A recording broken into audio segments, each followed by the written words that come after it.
Sama-sama kita doakan Timbalan Menteri Kesehatan semoga diberi sehat walafiat insyaAllah, walaupun tidak hadir dengan jasadnya, namun hadir dengan niatnya. Kita mendengarkan azan.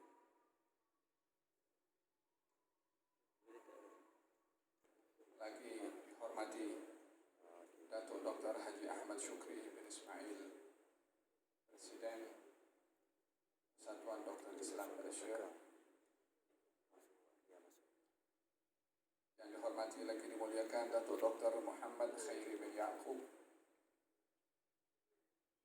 CEO MMC.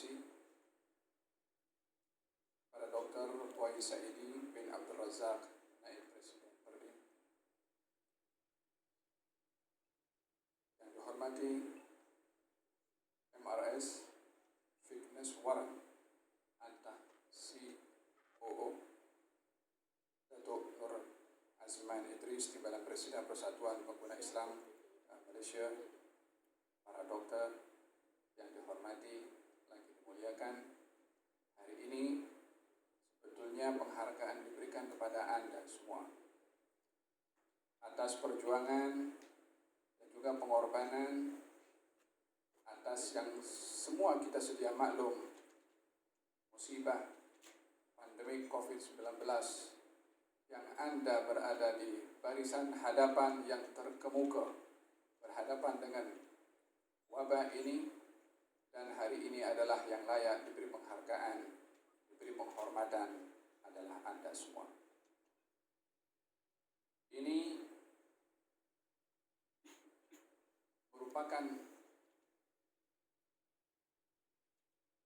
satu perintah dalam agama kita untuk memberikan penghargaan kepada orang yang berjasa. Maka saya secara pribadi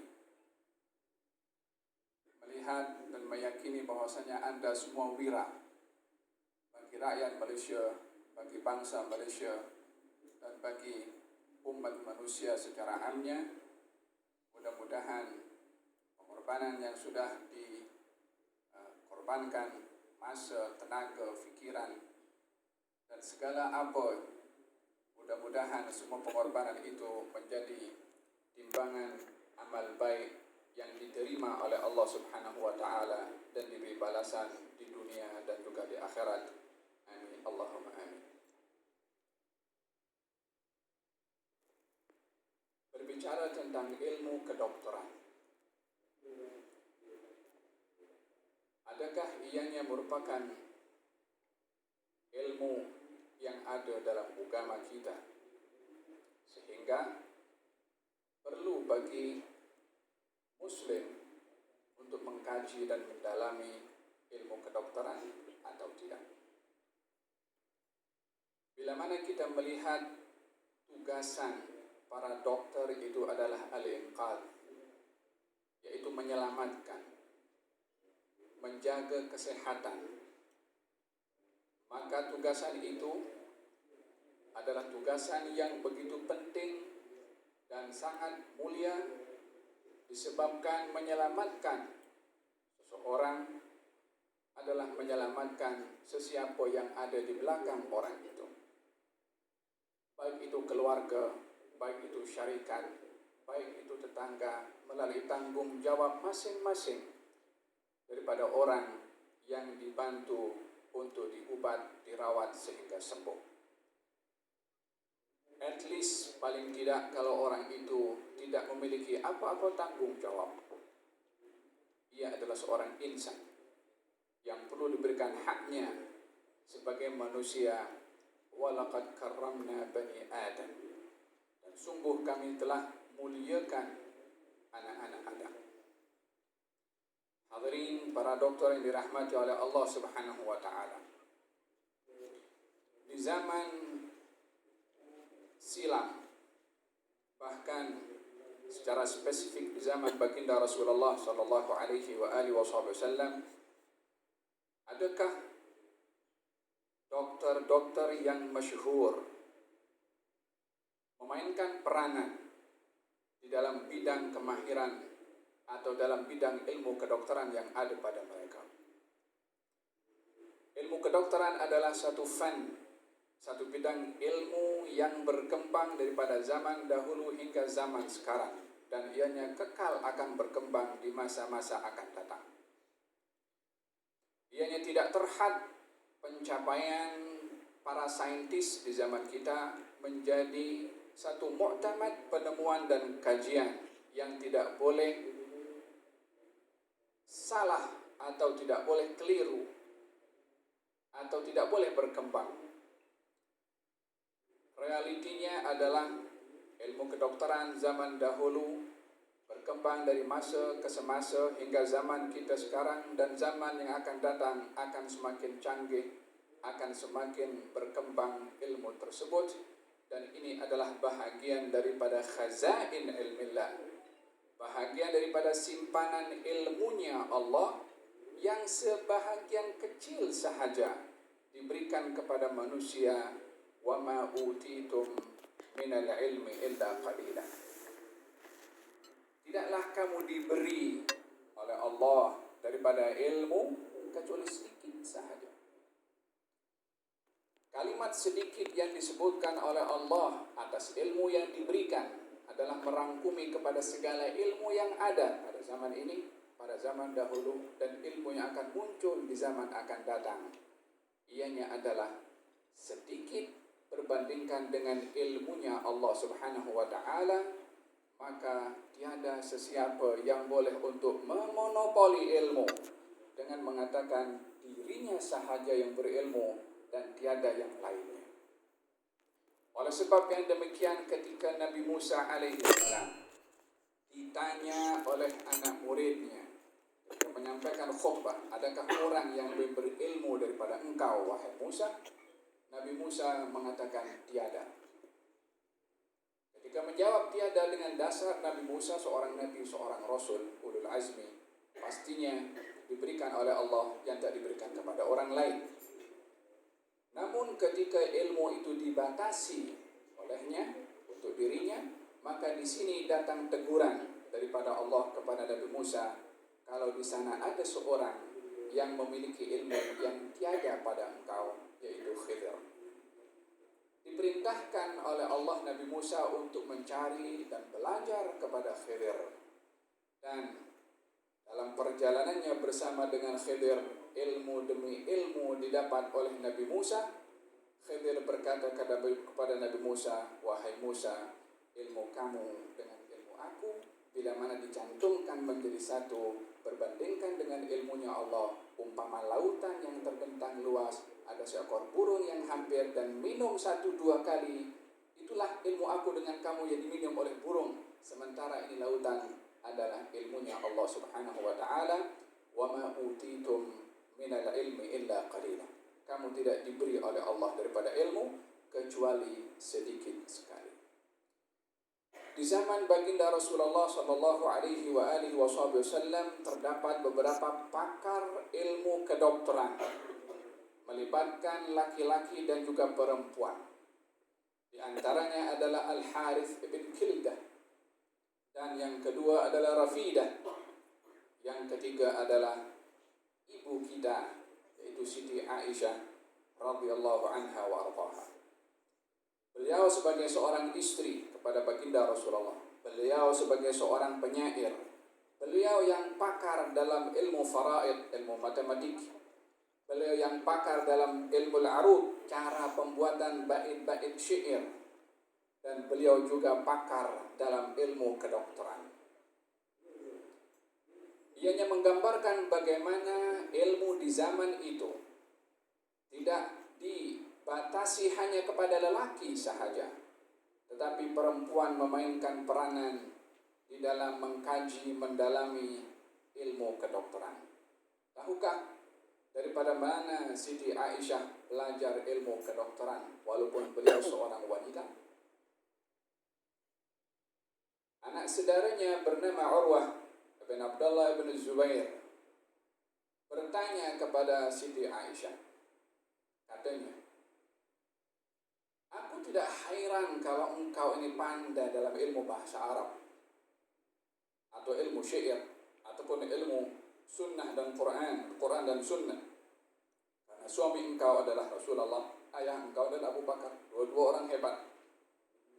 Tapi yang aku hairan, macam mana engkau boleh pakar dalam ilmu kedokteran? Dan kita melihat bagaimana zaman itu, di mana wanita pada zaman jahiliyah ditekan, ditindas dan dianggap ar. Namun di zaman datangnya Rasulullah, wanita memainkan peranan penting hatta di dalam ilmu kedokteran. Mereka juga melibatkan diri bersama dengan para pejuang untuk mengobati para pesakit yang terluka dalam peperangan, adalah daripada kalangan wanita. Baginda Rasulullah pernah menyuruh kepada Sa'ad bin Mu'adz ketika terkena tikaman untuk berubat kepada seorang doktor wanita bernama Rafidah.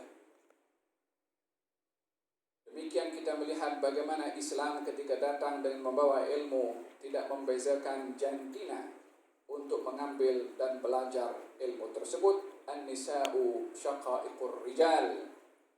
Kaum wanita adalah syaqa'iq, yakni saudara kandung kepada laki-laki, maksudnya sama kedudukannya di sisi Allah Subhanahu wa ta'ala.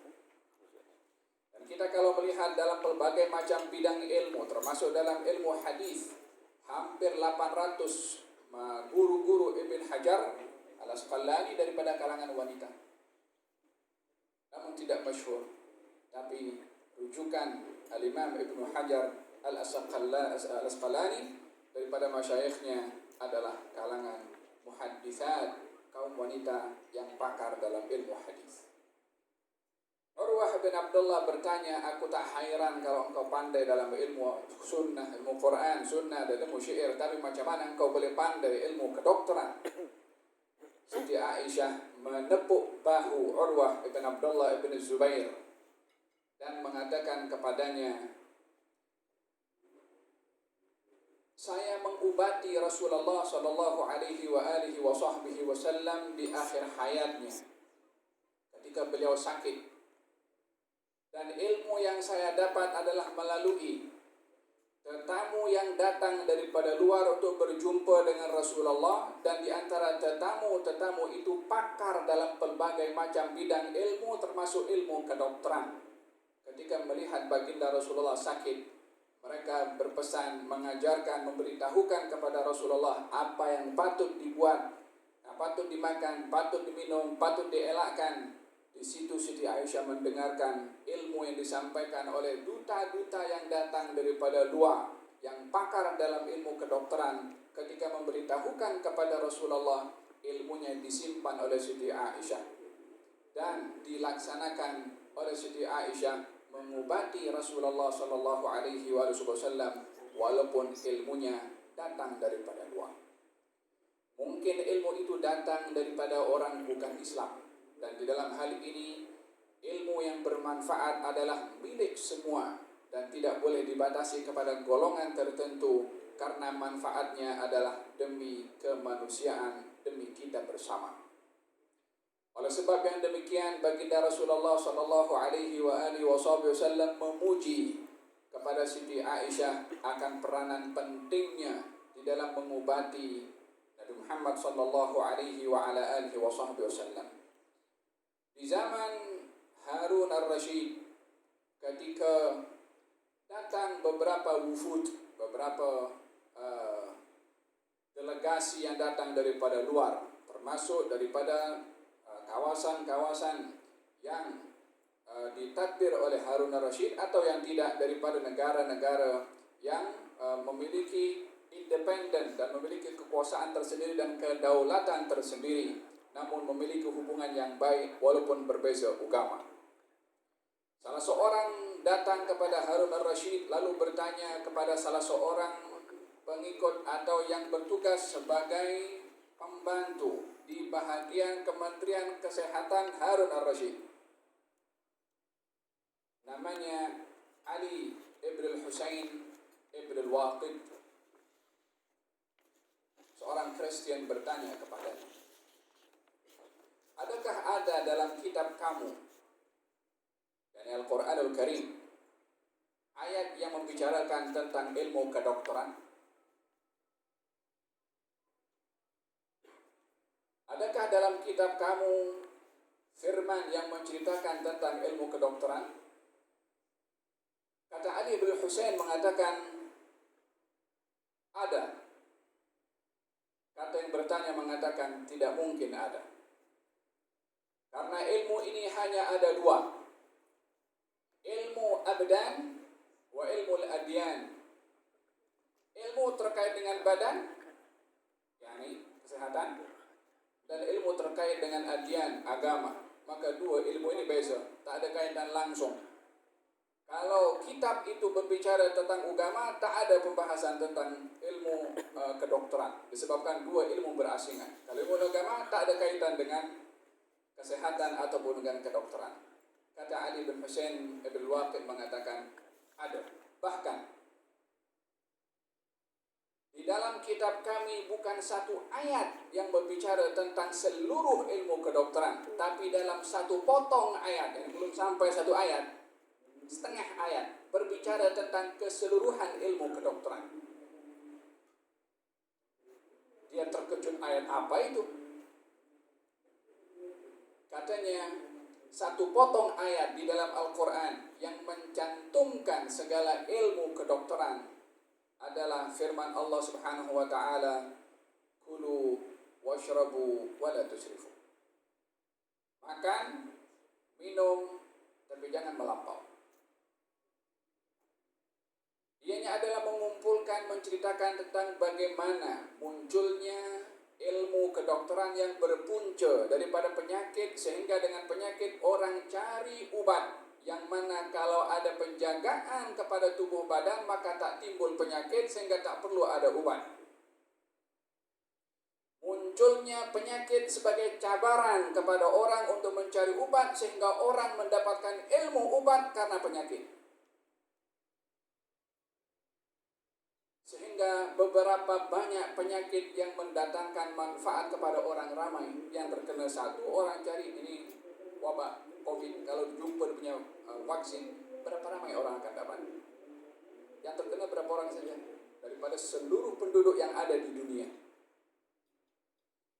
Di dalam hadis Nabi Muhammad sallallahu alaihi wasallam, ketika beliau ditanya oleh sahabat, "Ya Rasulullah, hal natadawa?" Wahai Rasulullah, adakah perlu kami berubat? Sebagian orang tak mau berubat. Apa katanya? Ya, sebab datangnya penyakit daripada Allah, Allah bagi sembuh, maka kita tunggu Allah bagi sembuh. Kita perlu mengambil sebab. Kalau sembuh datang tanpa mengambil sebab berubat, maka rezeki boleh datang tanpa kita bekerja. Namun Allah jadikan sunnatullah untuk kita mencari kesembuhan melalui obat, mencari rezeki melalui usaha.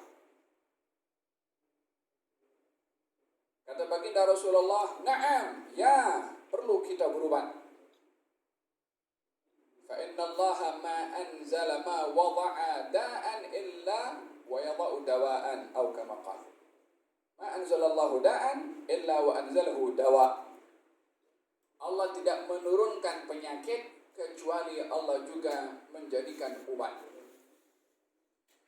Sehingga dengan keberadaan penyakit mencabar kepada saintis, kepada ahli kedokteran, agar supaya mereka mencari penawar, berusaha mencari ilmunya Allah kepada penyakit yang dihantar kepada segelintir orang, mencabar sekian ramai orang untuk mencari penawarnya. Perhatikan pada ayat, pada hadis yang ketiga dikatakan oleh Nabi, Allah tidak turunkan penyakit kecuali menurunkan obat. Bermakna ilmu yang ada pada sesiapapun juga, daripada dokter, menjumpai apapun bentuk penemuan penawar kepada penyakit, ianya adalah ilmu yang diberikan oleh Allah Subhanahu wa ta'ala kepada dokter tersebut. Di zaman Nabi Isa alaihi wa ala nabiyina afdhalus salatu wassalam, di mana saintis pada waktu itu gah dengan pencapaiannya dalam ilmu kedokterannya, sehingga menjadikan hasil kajian ilmu mereka adalah segala-galanya yang bertentangan dengan hasil kajian ilmu mereka adalah bertentangan dengan kebenaran. Sebagaimana di zaman kita sekarang pun juga ada yang berpikiran demikian. Yang bertentangan dengan hasil penemuan maka tidak benar. Di saat dokter pada waktu itu gah dengan kejayaannya, lupa kepada yang memberi ilmu kepadanya, diuji oleh Allah Subhanahu wa taala dengan berhadapan dengan penyakit yang tak boleh disembuhkan. Untuk melemahkan mereka, untuk menunjukkan ketidakupayaan mereka, dan untuk menyedarkan bahwasanya datangnya ilmu penawar datang daripada Allah dan bukan daripada sesiapapun. Diuji oleh Allah dengan adanya seorang berpenyakit sopak dan orang ada penyakit buta daripada kecil mulai lahir. Pada waktu itu semua dokter mengatakan ini penyakit tak ada obat. Allah Subhanahu wa taala hantarkan Nabi Isa. Lalu diceritakan oleh Allah bagaimana Nabi Isa dapat menyembuhkan penyakit-penyakit tadi. Wa ubri'ul akmaha wal abrasa, dan saya dapat menyembuhkan penyakit orang yang buta daripada kecil dan orang yang terkena penyakit sopak. Namun Nabi Isa ketika mengatakan demikian, ini tidak berlaku kecuali dengan izin Allah Subhanahu wa taala. Dicabar oleh Allah melalui diutusnya Nabi Musa kepada seluruh dokter yang ada pada waktu itu. Dengan adanya penyakit yang mereka ajiz, tak mampu untuk berhadapan dan mencari penawar, Allah Subhanahu wa taala hantarkan Nabi Isa melalui mukjizatnya dapat menyembuhkan penyakit orang buta dan orang penyakit sopak. Lebih daripada itu, di mana semua manusia tidak mampu berhadapan dengan satu keadaan menghidupkan orang mati, Allah hantarkan Nabi Isa menghidupkan orang mati. Tujuannya adalah untuk menyedarkan bahwasanya datangnya kuasa mutlak dan ilmu adalah datang daripada Allah Subhanahu wa taala. Wa ma utitum minal ilmi illa qalila. Si penanya tadi bertanya balik kepada Ali ibn Husain ibn al-Waqid, kalau begitu ada tidak dalam sabda Nabi kamu hadis yang membicarakan tentang kedokteran, supaya kita sedar dan paham sebagai seorang muslim bahwasanya tugasan sebagai dokter adalah tidak terlepas daripada prinsip agama. Agama juga menyentuh tentang kedokteran. Agama juga menyentuh tentang kesehatan. Bukankah di dalam kaidah dokter itu untuk orang sehat, satu, jaga sehat, yang kedua mencegah atau mengelak daripada perkara yang membahayakan. Kesehatan yang ada dijaga, mengelak daripada perkara yang bahaya. Itu konsep dalam ilmu kedokteran. Dan kalau kita melihat di dalam Al-Quranul Karim, dua-dua ini pun ada. Ketika seseorang bermusafir, wa in kuntum marda aw ala safarin fa iddatun min ayyamin ukhra. Kalau kamu dalam keadaan sakit atau kamu dalam keadaan bermusafir, perjalanan yang jauh yang tak mampu untuk meneruskan berpuasa dalam keadaan sakit atau dalam keadaan panas ataupun susah perjalanan safar, fa'iddatun min ayyamin ukhra. Ganti dengan hari yang lain, jangan berpuasa. Bukankah ini penjagaan kepada kesehatan yang kalau orang terus berpuasa dalam keadaan safar mungkin dia boleh jatuh sakit, atau orang sakit berpuasa boleh jadi mati. Ini adalah penjagaan, menjaga kepada kesehatan. Ketika didapati di zaman Rasulullah bermusafir bersama dengan para sahabat dan nampak sahabat dalam keadaan kelaparan karena berpuasa, waktu itu Nabi ambil air dan Nabi berdiri supaya apa yang lain boleh nampak. Nabi minum di hadapan orang ramai tengah hari bulan Ramadan. Maknanya Nabi batalkan puasa. Walaupun beliau mampu untuk meneruskan puasanya, tetapi untuk memberitahukan konsep agama menjaga kesehatan, maka Nabi minum di hadapan orang ramai sebagai contoh kepada yang lain untuk membatalkan puasanya demi menjaga kesehatan. Maka yang lain pun juga minum bersama dengan baginda Rasulullah SAW. Ketika didapati ada orang yang enggan minum, enggan membatalkan puasanya, Nabi bersabda, yang tidak batal puasa telah bermaksiat kepada aku. Yang diperintahkan untuk membatalkan puasanya demi untuk menjaga kesehatan dan memartabatkan konsep penjagaan kesehatan lebih utama berbandingkan kepada yang lain. Ini menjaga kesehatan. Yang kedua, mengelak daripada perkara yang membahayakan. Pencegahan, apa itu? Pencegahan lebih baik daripada pengobatan. Pun dalam kita punya agama juga disebutkan oleh Allah Subhanahu wa taala, ketika seseorang dalam keadaan sakit dan tidak boleh terkena air pada tubuh badannya, Allah berfirman, "Fatayammamu sha'idan thayyiban." Bertayamum, jangan guna air, karena air boleh memudaratkan kepada kamu. Dan bila mana dalam ayat-ayat ini menggambarkan bagaimana tentang menjaga kesehatan yang ada dan juga memelihara daripada bahaya yang muncul, maka ini adalah konsep kedokteran yang dipelajari oleh dokter. Saya bukan pakar dokter, tapi tengok daripada tafsir. Dan dengan demikian, di dalam Al-Quranul Karim juga mengambil berat tentang penjagaan kesehatan. Datang seorang sahabat Nabi SAW bernama Abu Dzar, diziarahi oleh Salman Al-Farisi. Abu Dzar kalau siang berpuasa, kalau malam qiyamul lail. Salman melihat kepada Abu Dzar, siang puasa, malam qiyamul lail. Salman mengatakan kepada Abu Dzar, "Wahai Abu Dzar, sesungguhnya ahli keluarga kamu ada hak terhadap kamu. Tetamu kamu ada hak kepada kamu. Anak kamu ada hak kepada kamu. Dan kamu ada hak pada kamu. Berikanlah masing-masing haknya." Abu Dzar tak mau terima kata-kata Salman Al-Farisi. Jumpa dengan baginda Rasulullah. Kata baginda Rasulullah, sepiji macam mana Salman kata, itulah yang dikatakan oleh Nabi Muhammad SAW. Inna li badanika alaika haqqan. Badan kamu memiliki hak terhadap kamu. Seorang tadi bertanya kepada Ali bin Husain, adakah dalam kitab Nabi kamu berbicara tentang kedokteran? Katanya ada. Dalam hadis Nabi Muhammad SAW beliau bersabda, "Al-ma'idatu baitud da' wal himyatu khairud dawa."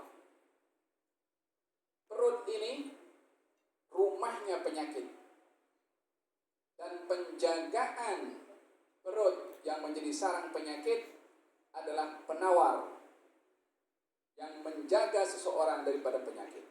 Yani penjagaan. Macam mana Nabi boleh mengatakan bahwasanya perut ini adalah sarang kepada penyakit? Kalau dikaji pun juga banyak penyakit puncanya daripada makanan. Puncanya daripada perut. Oleh sebab itu bila mana orang datang sakit, dokter di antaranya selalu bagi obat, ini jangan makan, ini jangan makan. Orang ada penyakit diabetes macam-macam, dia punya pantang larangnya. Walihada di dalam Al-Quranul Karim ketika Allah berfirman kepada baginda Rasulullah, "Kulu minat thayyibat wa'malu salihah." Makanlah kamu daripada at-thayyibat. Bukan halal saja. Makan at-thayyibat. Apa itu thayyibat? Thayyibat ini artinya halal dan baik. Yang baik confirm halal. Yang halal belum tentu baik. Orang kalau ada penyakit diabetes, lalu dia pergi kedai mamak, dia minum teh tarik 3 gelas. Halalnya halal, bukan haram. Adakah ia baik? Tentu tidak. Tengok bagaimana ayat ketika Allah berfirman, "Kulu minat thayyibat." Makanlah makanan yang thayyib. Atau dalam ayat yang lain, halalan thayyibah. Halal dan juga baik. yakni baik di sini adalah makanan yang tidak mendatangkan mudarat, makanan yang bervitamin. Ini juga adalah bahagian daripada konsep kesehatan yang ada di dalam hadis Nabi Muhammad sallallahu alaihi wa ala alihi wasallam, "Ma mala'a ibnu Adama wi'an syarran min batnihi." Tidaklah anak Adam itu memenuhi bekas yang lebih berbahaya daripada perutnya sendiri. Yakfi libni Adam luqaimat yuqinnu sulbahu. Cukup anak Adam itu kalau makan luqaimat. Luqaimat ini kita punya dokter pakar bahasa Arab juga. Luqmah ini suap. Kalau luqaimah suapan kecil. Supaya kita kalau makan itu jangan lauk macam itu mulut penuh sehingga susah untuk mengunyah atau tak terkunyah makanan. Luqaimat, suapan-suapan kecil supaya mudah untuk mengunyah, mudah untuk dihadam di dalam. Makanan yang kalau dimakan tidak dikunyah berat di perut sehingga berbagai macam berlaku. Kuncit atau macam-macam. Luqaimat yuqimna sulbahu. Cukup bagi anak Adam kalau makan suapan-suapan kecil yang memenuhi sulbahu, yakni al-maidah, perutnya. Yang simbol makan itu makan yang sedikit, bukan banyak. Kalaupun mesti banyak, thuluthun li ta'amihi wa thuluthun li syarabihi wa thuluthun li nafasihi. 1/3 untuk makan, 1/3 untuk minum, 1/3 untuk laluan pernafasan. Ya, konsep kesehatan seperti itu. Akal agree untuk seperti itu. Nafsu belum tentu agree. Nampak daging biryani gam, walaupun ada penyakit, bismillahirrahmanirrahim, la yadurru ma'asmi syawal ardu ala bisama' wa samil alim, bantai habis. Nanti tengok apa macam mana. Di sini antara akal dengan nafsu ada percanggahan dan bertelagahan. Akal kata jangan, nafsu kata makan. Tinggal manusia pilih mana yang dikehendaki oleh akal ataupun hawa nafsu. Maaf cakap bukan untuk nak menyinggung sesiapa. Rokok semua tahu bagaimana bahayanya. Bahkan dalam gambar pun juga nampak bagaimana gambar orang yang cukup menakutkan. Namun adakah orang tidak merokok? Merokok juga. Dan kembali kepada kita sendiri bagaimana memahami apa yang telah digariskan di dalam agama tentang kesehatan. Hadirin, hadirat yang dirahmati oleh Allah Subhanahu wa taala, setelah diberikan penjelasan oleh Ali ibn Husain ibn Waqid kepada seorang yang bertanya tadi, ia mengatakan kalau begitu tidak ditinggalkan dalam kitab kamu dan kitab Nabi kamu sedikit pun daripada ilmu kedokteran. Daripada sini kita dapat memahami hubungan yang rapat antara ilmu kedokteran dengan agama. Di sini kita dapat memahami orang yang mengkaji ilmu kedokteran adalah pada hakikatnya mengkaji sebahagian yang ada dalam ilmu agama, sehingga dokter tidak boleh terlepas daripada agama, daripada Allah yang memberikan ilmu kepadanya melalui pemberitahuan yang disampaikan oleh Allah Subhanahu wa taala di dalam Al-Qur'anul Karim. Hanya yang perlu untuk disedari oleh dokter dan juga oleh semua manusia yang diberi kepelbagaian kepakaran oleh Allah Subhanahu wa taala. Allah memberikan kepakaran kepada hamba-hambanya dengan pelbagai, yang satu memerlukan kepada yang lain. Orang sakit perlu kepada dokter, dokter pun tak ada guna kalau tak ada orang sakit. Peniaga perlu kepada pembeli, pembeli juga perlu kepada peniaga.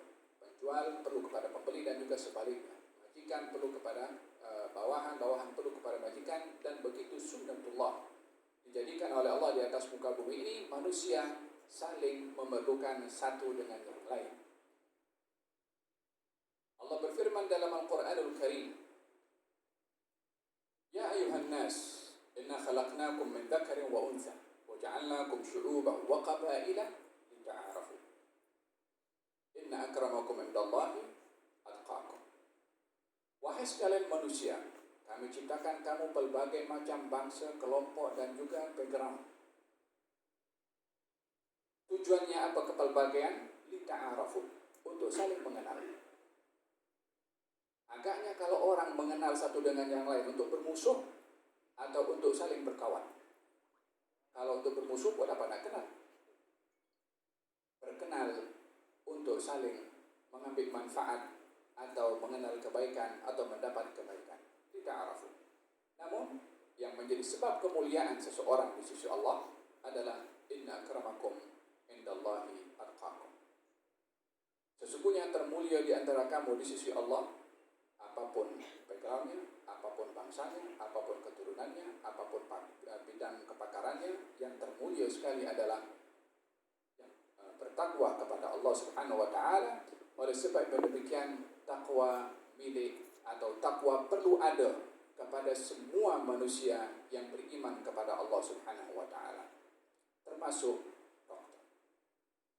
Di dalam Al-Qur'anul Karim Allah Subhanahu wa taala berfirman,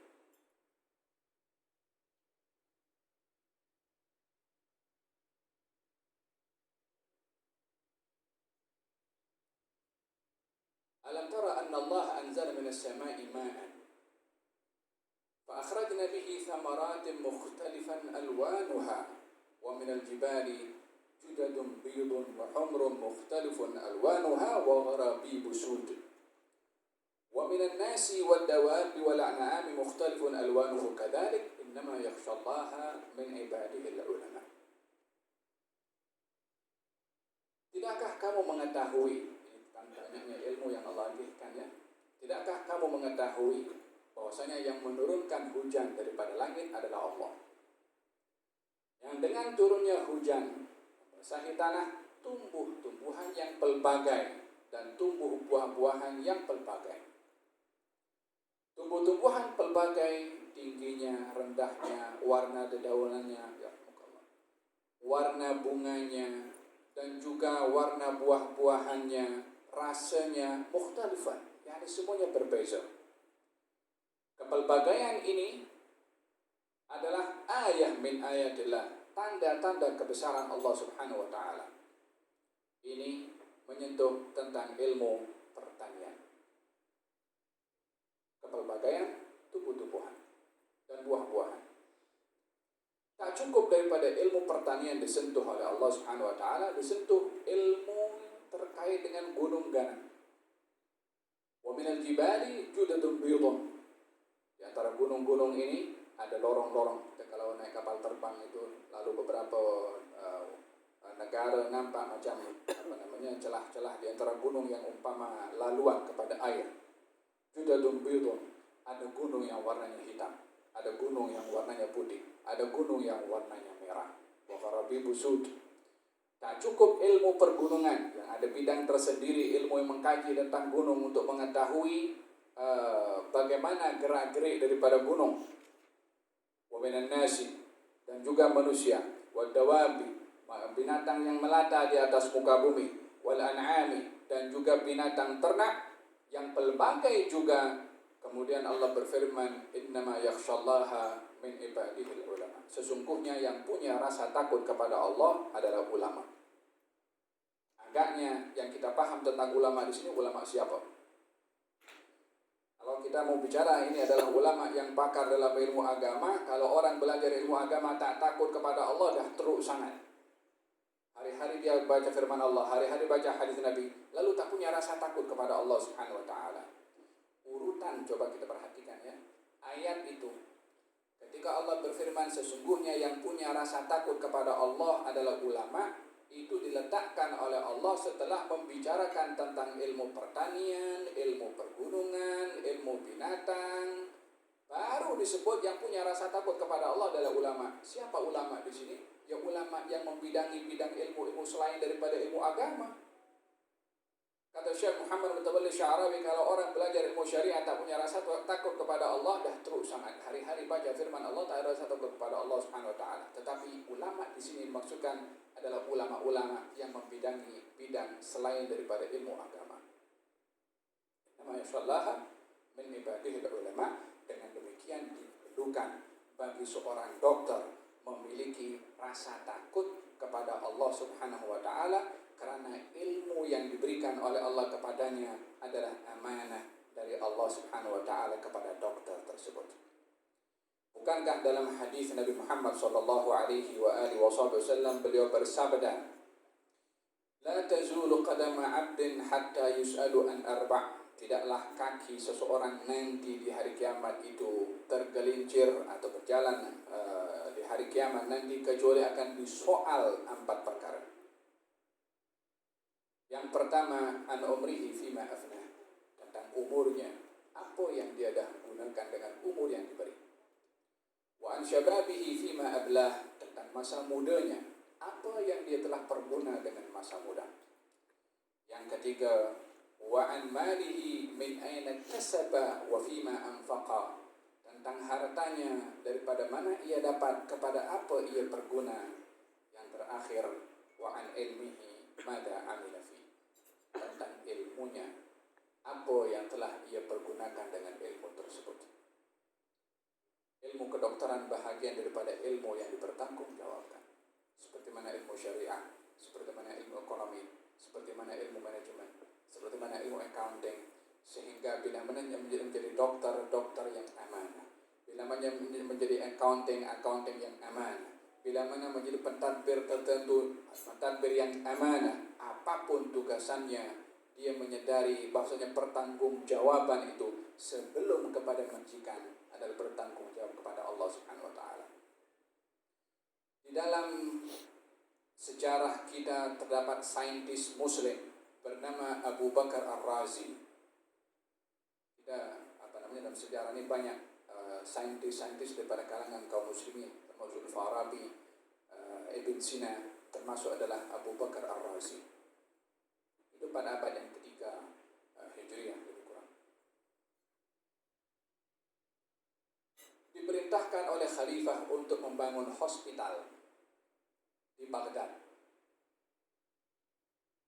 Untuk membangun hospital di Baghdad. Maka dia merasa bertanggung jawab dengan pembangunan hospital, dengan tidak memilih tempat yang hanya dilihat menguntungkan secara material, atau concernnya bukan kepada material ataupun kemegahan bangunan itu, namun prioritinya adalah kepada kesehatan orang yang akan dirawat melalui bersihnya udara di kawasan di mana dia patut bangun hospital tersebut. Apa dia buat? Dia ambil daging, diletakkan pada kayu, ditancapkan di beberapa wilayah. Di Baghdad ada beberapa kawasan. Letakkan satu kayu, letakkan daging, wilayah yang lain lagi macam tu. Ada beberapa wilayah. Setiap berlalu hari demi hari dia pergi keliling. Tengok mana daging yang last rosak. Maka didapati di satu kawasan, di situ yang lain dah rosak dulu, di kawasan ini yang terakhir rosak. Maka disitulah dibangun hospital. Apa sebabnya? Cuacanya bersih, udaranya bersih. Yang lain itu banyak debu, banyak hapus, sehingga daging yang diletakkan di situ rosak dulu, yang ini bersih. Amanah di dalam menjaga, membangun hospital untuk kebaikan dan kemaslahatan orang-orang yang perlu dirawat di hospital tersebut. Abu Bakar Ar-Razi. Demikian tanggung jawab seorang dokter kepada Tuhannya terlebih dahulu sebelum bertanggung jawab kepada pesakit ataupun kepada yang lainnya. Baginda Rasulullah sallallahu alaihi wasallam menanamkan rasa takwa kepada Allah kepada setiap sahabatnya, berbagai macam pakar dan kemahiran yang ada kepada mereka, termasuk dalam bidang perniagaan, ditanamkan rasa amanah kepada Allah, kepada kepakarannya juga kemahirannya. Seorang peniaga yang berniaga di pasar dihampiri oleh baginda Rasulullah sallallahu alaihi wasallam ketika menjual korma, dan kormanya itu basah di dalam, namun yang diletakkan di luar itu korma yang kering. Maka Nabi menghampiri kepada peniaga tadi, dimasukkan tangannya ke dalam, lalu diambil itu korma yang ada di dalam, ternyata didapati basah. Kata baginda Rasulullah, apa ini? Peniaga mengatakan, ya Rasulullah, ini terkena hujan sehingga dia basah. Kata Nabi, kenapa kamu tidak tunjukkan yang basah kepada pembeli, sehingga pembeli tahu kalau korma yang ditimbang itu korma yang basah. Karena timbangan atau berat timbangan korma basah dengan korma kering berbeza. Yang basah makin berat berbandingkan kepada yang kering karena beratnya ada air pada korma yang basah. Dengan begitu 1 kilo korma kering tak sama dengan 1 kilo korma yang basah. Ada unsur penipuan dalam jual beli. Nabi bersabda, man khasyana falaysa minna. Yang menipu bukan golongan kami, kata baginda Rasulullah. Ditujukan kepada peniaga. Ianya bukan ditujukan kepada peniaga sahaja, karena ianya adalah amanah. Setiap muslim mukmin, apapun backgroundnya, apapun bidangnya, barang siapa yang menipu, maka bukan golongan kami, kata Nabi Muhammad sallallahu alaihi wa ala alihi wasallam. Abu Hanifah punya kedai kain, satu jual 500 dirham, yang satu jual 1000 dirham. Ini satu gulungan kain yang banyak. Maka dia pergi ke satu tempat, dia suruh budaknya atau pembantunya gantikan untuk jual kain. Maka dia pergi, ada seorang datang ke kedai Abu Hanifah membeli kain. Si budak yang menjualkan kain kedai Imam Abu Hanifah tersilap bagi harga. Yang 500 dijual 1000. Maka orang pun beli kain yang harganya 500 dibeli 1000. Di perjalanan si pembeli berselisih dengan Abu Hanifah. Abu Hanifah nampak kain yang dia tahu kalau ini kain daripada kedainya. Ditanya, kamu beli daripada mana? Daripada kedai fulan. Berapa harganya? 1000. Kata Abu Hanifah, ini harganya 500. Bawa balik pergi ke kedai. Kata si penjual mengatakan, kenapa kamu bagi 1000 kepada dia? Abu Hanifah tegur kepada budaknya, karena aku tak sedar yang mana 1000 mana yang 500. Maka Abu Hanifah mengatakan kepada si pembeli, kembalikan ambillah duit 500 lebihan ini. Kata si pembeli karena kenal kepada Abu Hanifah mengatakan, aku ridha dengan 1000 walaupun harganya 500. Abu Hanifah mengatakan, engkau ambil ini 500 atau engkau kasih pulang kain itu dan ambil dengan harga yang sesuai dengan kau beli, yaitu dengan harga 1000. Kenapa Abu Hanifah berbuat demikian? Kesilapan pembantu tadi dikhawatirkan ada unsur kesengajaan dan berlaku penipuan dalam jual beli. Abu Hanifah tidak mahu tergelincir dalam syubhah dalam jual beli. Maka ia mengatakan, iman kau ambil yang 1000 atau ambillah ini 500, kalau tidak bagi pulang kain aku. Amanah, jujur di dalam jual beli, jujur juga di dalam berniaga, jujur juga sebagai seorang dokter. Hadirin dan hadirat yang dirahmati oleh Allah Subhanahu wa taala, sifat dokter yang pertama untuk menjadi seorang yang bertakwa adalah meyakini kalau ilmu yang ada padanya datang daripada Allah Subhanahu wa taala. Yang kedua, melihat bahwasanya ilmu ini adalah amanah yang akan dipersoal sesiapapun juga akan ilmunya, seperti mana hadis yang saya sampaikan sebentar tadi. Yang ketiga, dituntut kejujuran di dalam bertugas, karena jujur ini adalah prinsip orang yang beriman. Jujur ini tak boleh dinilai dengan uang. Jujur ini tidak boleh dibeli dengan apapun juga dalam bentuk kebendaan. Karena ini adalah marwah kita sebagai seorang muslim, adalah jujur.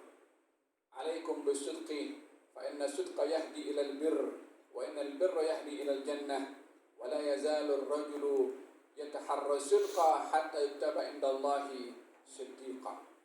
Hendaklah kamu bersikap jujur. Sesungguhnya kejujuran membawa kepada kebajikan, dan seseorang melatih diri jujur sehingga dicatat oleh Allah sebagai seorang yang jujur. Yakum wal kadhib, Hati-hati kamu daripada sifat dusta. Fa innal kadhiba yahdi ilal fujur wal fujura yahdi ilan nar wa la yazalur rajulu yataharral kadhiba hatta yuktaba indallahi kadzdzaba. Hati-hati kamu daripada sifat dusta. Sesungguhnya dusta membawa kepada kefasikan, dan kefasikan akan membawa kepada neraka. Seorang akan membiasakan diri untuk berdusta sehingga dia menjadi seorang pendusta. yakni melatih diri berdusta akan menjadi pendusta, membiasakan diri jujur akan menjadi seorang yang jujur. Hadirin dan hadirat yang dirahmati oleh Allah Subhanahu wa taala, di penghujung perkongsian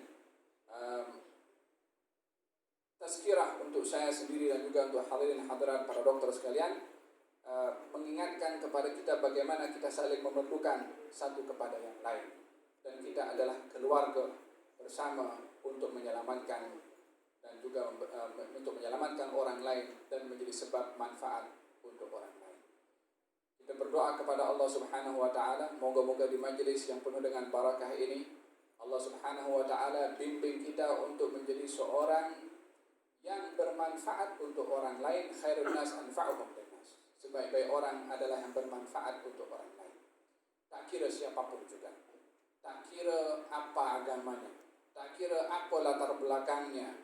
Khairun nas anfa'uhum linnas. Sebaik-baik orang yang bermanfaat untuk orang lain, tak kira apapun juga.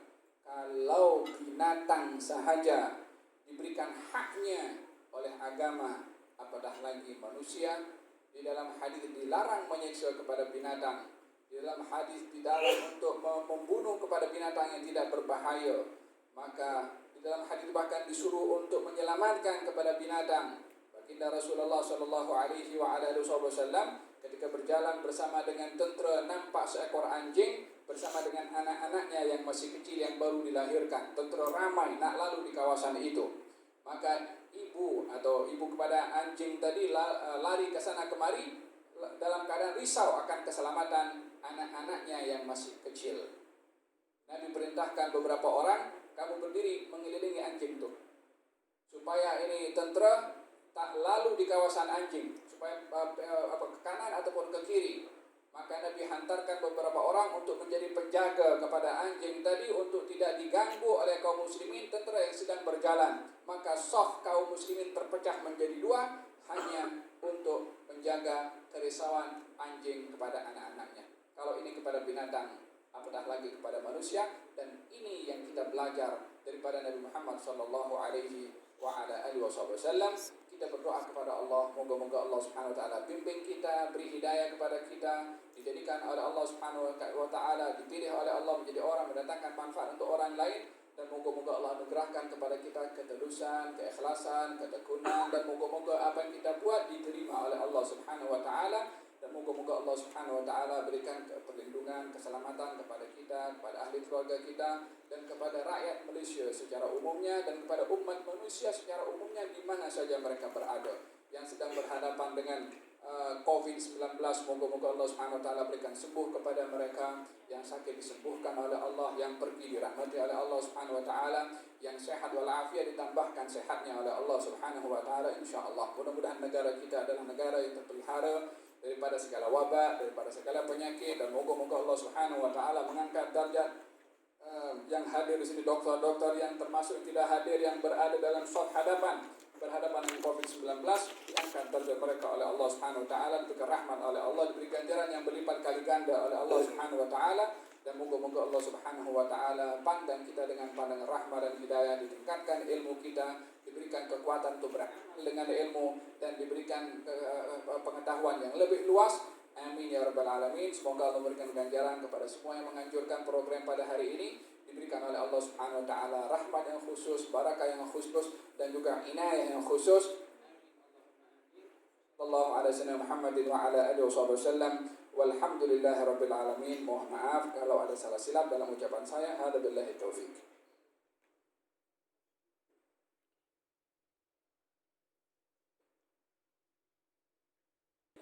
Soalan pertama ya, Tuan Nabi, apakah hukumnya sunat atau khitan pada wanita atau bayi wanita? Soalan yang kedua,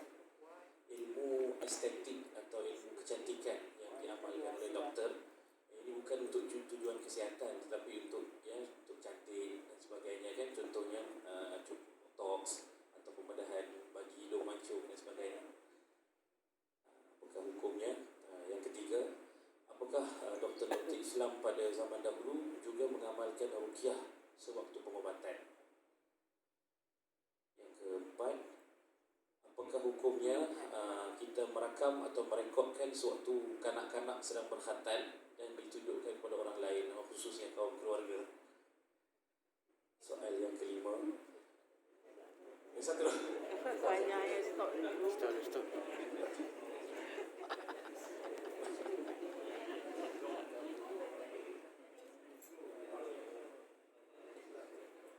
Berkenaan dengan khitan ya. Dalam hadis Nabi Muhammad SAW beliau bersabda, khamsun minal fitrah.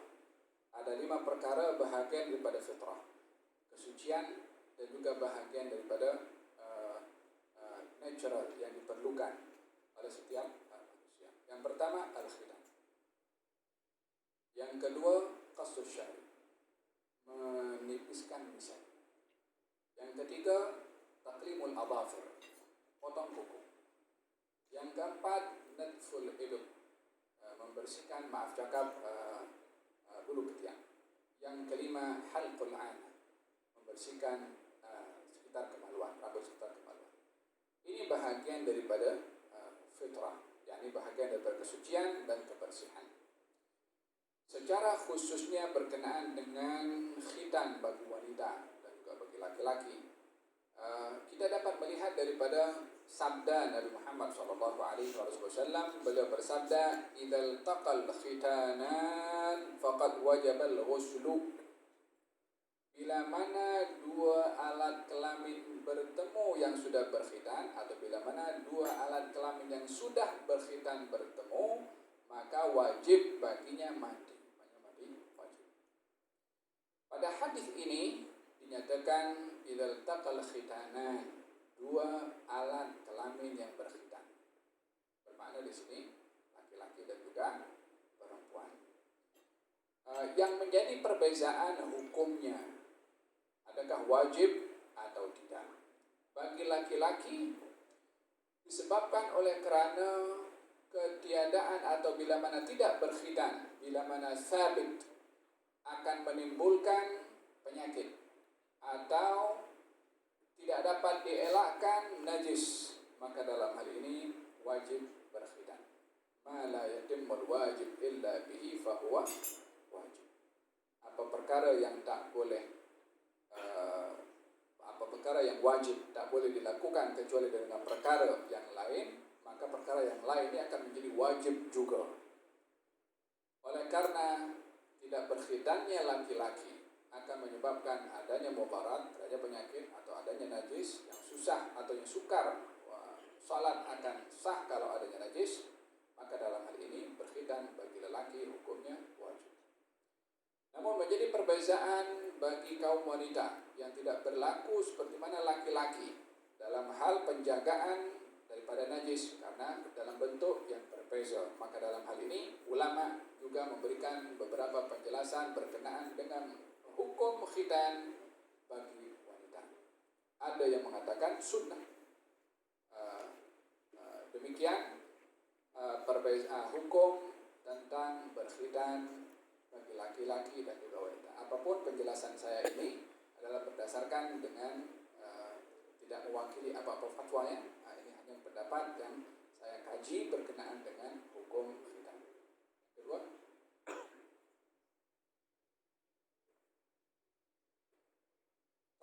kita dalam hadis Nabi Muhammad SAW, ketika ditanya, ya Rasulullah, wanita yang apa yang paling baik? Kata Nabi, man nadarta ilaiha syarratka. Kalau kamu tengok kepada dia, kamu happy. Maknanya cantiklah, maknanya berhias, maknanya dia berpenampilan elok. Walaupun realitinya adalah ramai wanita cantik di luar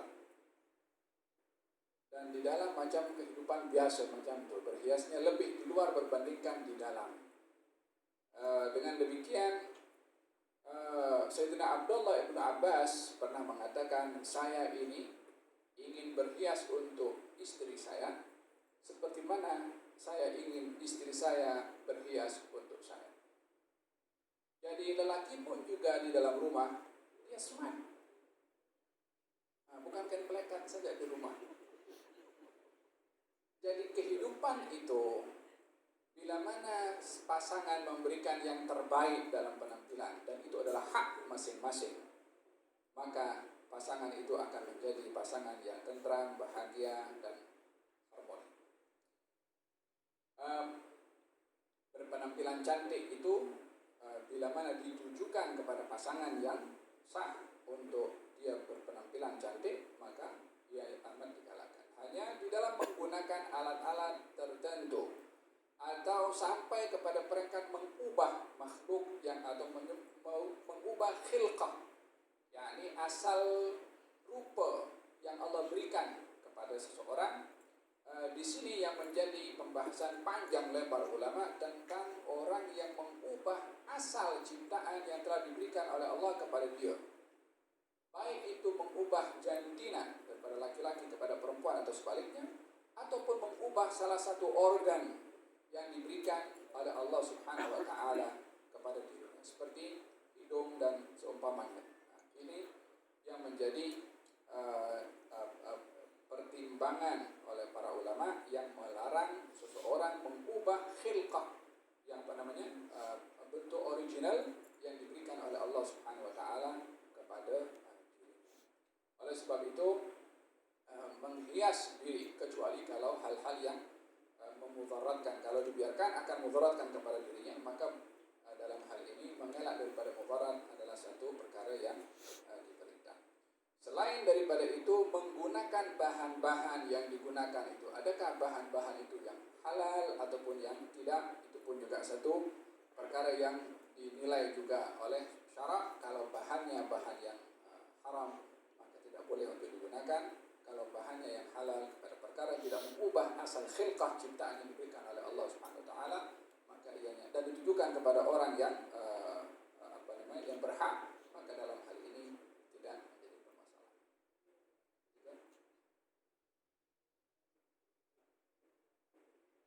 Dan dulu dokter Islam mengamalkan ruqyah, betul, dan ruqyah itu bahagian daripada pengobatan juga.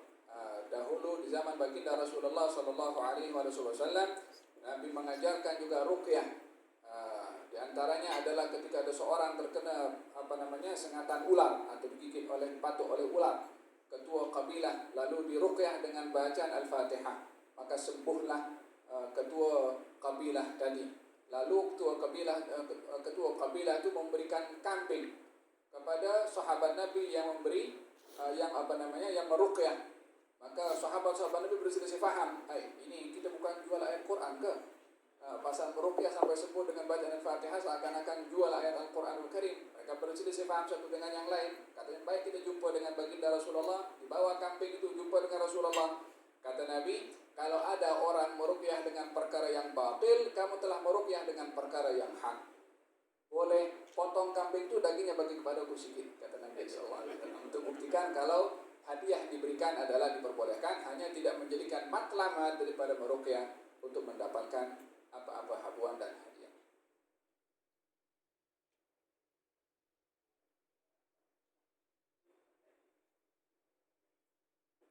Ya, kita semua sudah maklum kalau yang namanya aurat adalah mesti ditutup, kan? Dalam hadis beliau bersabda, iyyakum wat ta'arri, hati-hati kamu daripada sifat bertelanjang. Itu pun dilarang untuk kita bertelanjang, dan mendedahkan ini kepada orang lain pun juga tidaklah digalakkan, kecuali bila mana ianya adalah menjadi salah satu asbab untuk menjadi pengajaran kepada orang yang melatih diri untuk berkhitan. Maknanya sebagai ilmu kepada orang bagaimana cara melaksanakan khitan. Dalam hal ini tujuannya adalah perubatan, bukan untuk pendedahan kepada sesiapapun juga. Maka dalam hal ini baik kalau yang begitu tidak direkam ataupun tidak didahkan kepada orang lain kecuali dengan tujuan yang diperlukan, seperti pengajaran bagaimana cara melaksanakan sedekah.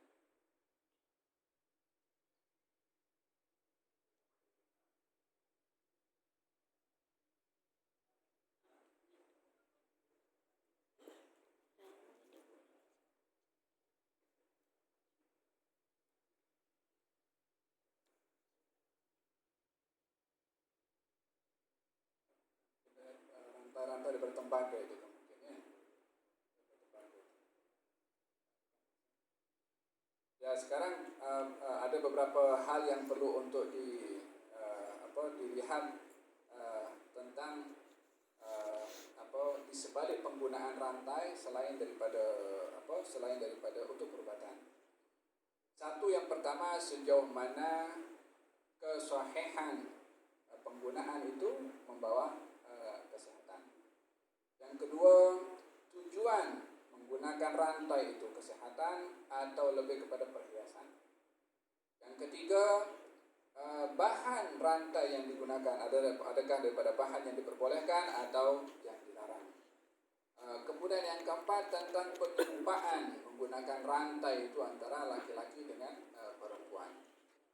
Bila mana bahan daripada rantai itu daripada bahan emas, maka untuk laki-laki tidak diperbolehkan. Bila mana ianya daripada bahan perak contohnya, dan sabit betul dibuktikan dengan yang orang yang bidang yang pakar dalam hal ini dan dirinya ada masalah kesehatan dan boleh terbantu dengan alat tersebut, maka dalam hal ini zaman baginda Rasulullah SAW ada seorang yang dia hidungnya busuk, luka dan busuk, kemudian diganti dengan perak. Jika diganti dengan perak, dia tetap busuk, maka diubah dengan emas. Jadi dia pakai hidung emas, diperbolehkan. Apa sebabnya? Darurat, untuk kesehatan. Jadi bila mana digunakan hal-hal seperti ini, yang pertama sabitnya yang membawa kebaikan kepada pengguna, bahan yang digunakan itu sendiri, niat menggunakannya adalah untuk kesehatan bukan untuk hiasan. Ada masalah dia dengan untuk sehingga perlu kepada alat-alat tersebut, maka demi untuk kesehatan diperbolehkan dengan syarat-syarat yang disebutkan tadi.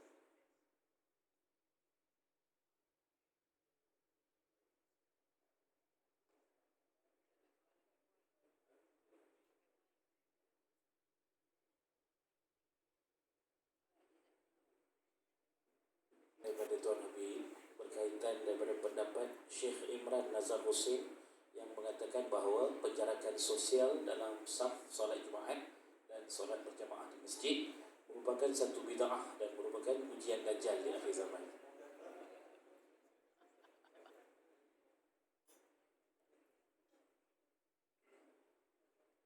Kalau penjarakan itu tidak bersebab, maka ia adalah bid'ah. Disebabkan oleh kerana dalam salat memang kita diperintahkan untuk merapatkan shaf. Dalam hadis dinyatakan kalau kamu salat rasus sufufa fa inna tasfiyatus sufuf min tamamis salat. Rapatkan shaf kamu, sesungguhnya merapatkan shaf itu bahagian daripada kesempurnaan salat. Itu kalau tidak ada sebab-sebab yang memudaratkan.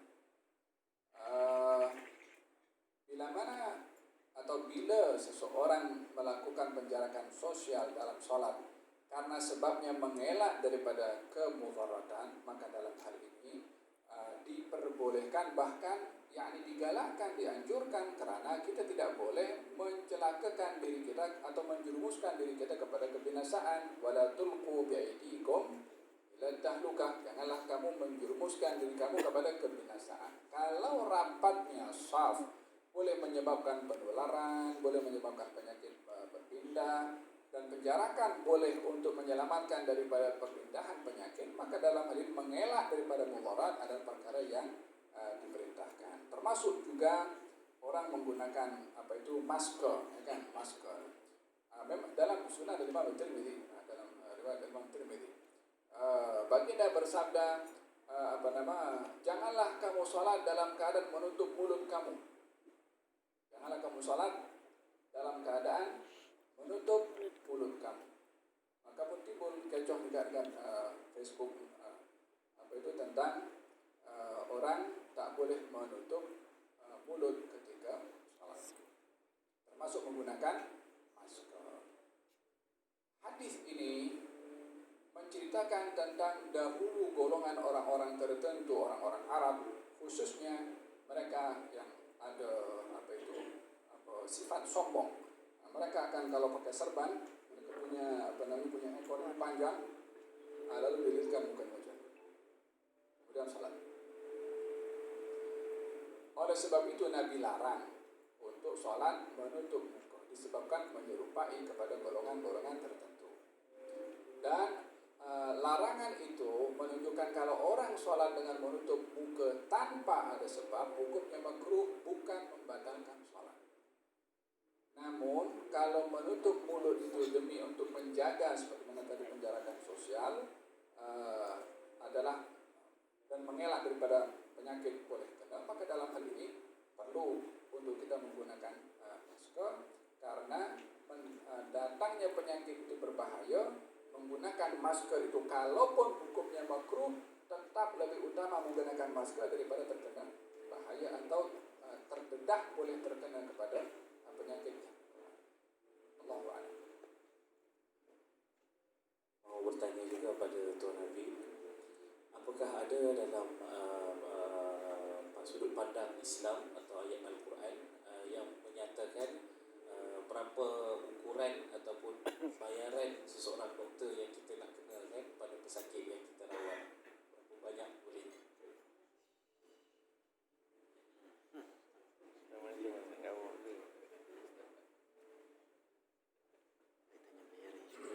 Dia akan terkait dengan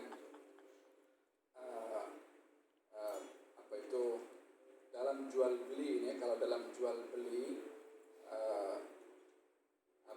dasar jual beli itu antara saling ridha antara penjual dan juga pembeli.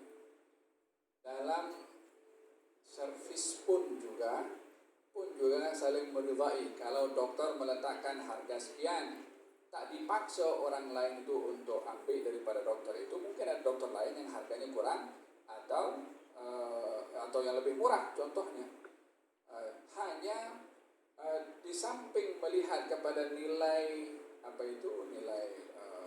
bayaran adalah yang perlu diutamakan adalah nilai kemanusiaan. Itu yang pertama. Yang kedua, saya ingat agensi tertentu yang menguruskan, kalau kita dalam syarikat itu dia ada tangga gaji kan, atau tangga, saya ingat itu pun juga sudah diambil kira oleh pihak yang bertanggung jawab untuk meletakkan rate bagi masing-masing dokter. Itu boleh rujuk kepada yang berkuasa. Pandangan Ayahanda Habib tentang hukum bagi golongan yang menolak vaksinasi.